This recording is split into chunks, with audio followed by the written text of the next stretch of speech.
इन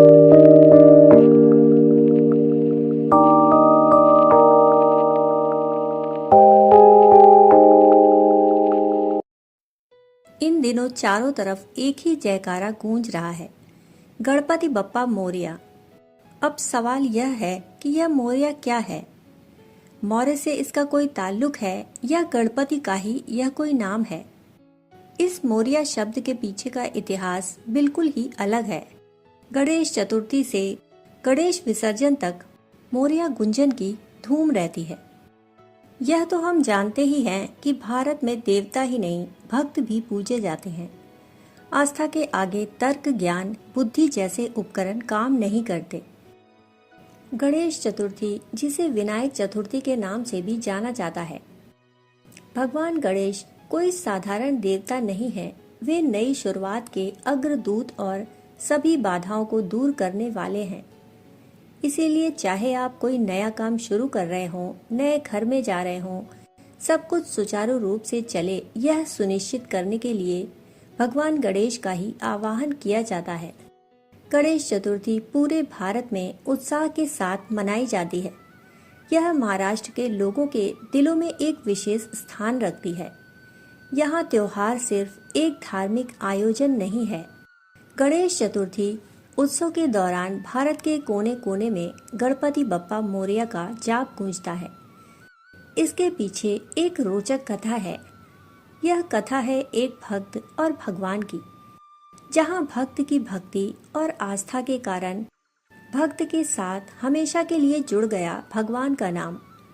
गणपति के इस जयकारे की जड़ें महाराष्ट्र के पुणे के चिंचवाड़ गांव में है।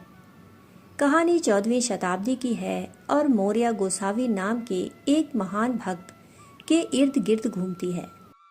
भगवान गणेश के आशीर्वाद से ही मोरया गोसावी का जन्म हुआ और मोरया भी अपने माता पिता की तरह भगवान गणेश की पूजा आराधना करते थे। मोरया गोसावी के पिता वामन भट्ट और मां पार्वती बाई 16वीं सदी में कर्नाटक से आकर पुणे गांव के पास मोर गांव नाम की बस्ती में रहने लगे। इस आबादी को मोर गांव नाम इसलिए मिला क्योंकि समूचा क्षेत्र मोरों से समृद्ध था। यहाँ गणेश की सिद्ध प्रतिमा थी जिसे मयूरेश्वर कहा जाता है। इसके अलावा 7 अन्य स्थान भी थे जहाँ की गणेश प्रतिमाओं की पूजा होती थी। कहते हैं वामन भट्ट और पार्वती को मयूरेश्वर की आराधना से पुत्र प्राप्ति हुई। परंपरानुसार उन्होंने आराध्य के नाम पर ही संतान का नाम मोरया रख दिया। मोरया भी बचपन से गणेश भक्त हुए। उन्होंने थेऊर में जाकर तपश्चर्या भी की, जिसके बाद उन्हें सिद्धावस्था में गणेश जी की अनुभूति हुई। हर साल गणेश चतुर्थी के शुभ अवसर पर मोरया चिंचवाड़ से मोर गांव गणेश जी की पूजा करने के लिए पैदल जाया करते थे। कहा जाता है कि बढ़ती उम्र की वजह से एक दिन खुद भगवान गणेश उनके सपने में आए और उनसे कहा कि उनकी मूर्ति उन्हें नदी में मिलेगी, और वैसा हुआ भी। नदी में स्नान के दौरान मोरया को भगवान गणेश की मूर्ति मिली और उसे चिंचवड़ के आश्रम में स्थापित किया। इस घटना के बाद से लोग मानने लगे कि गणपति बप्पा का कोई भक्त है तो सिर्फ मोरया गोसावी है। तब से भक्त चिंचवाड़ गांव में मोरया गोसावी के दर्शन के लिए आने लगे।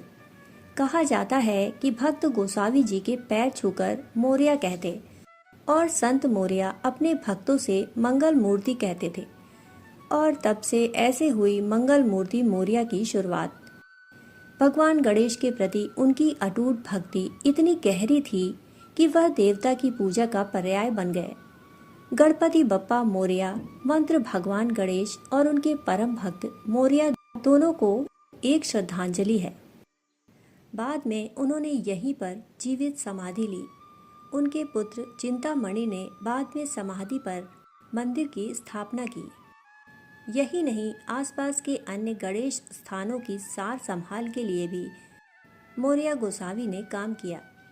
अष्टविनायक यात्रा की शुरुआत भी मोरया गोसावी ने ही कराई और इस कड़ी के प्रथम गणेश मयूरेश्वर ही हैं। अर्थात अष्टविनायक यात्रा की शुरुआत मयूरेश्वर गणेश जी से होती है। वाक्यांश पुदच्या वारशी लवकर या।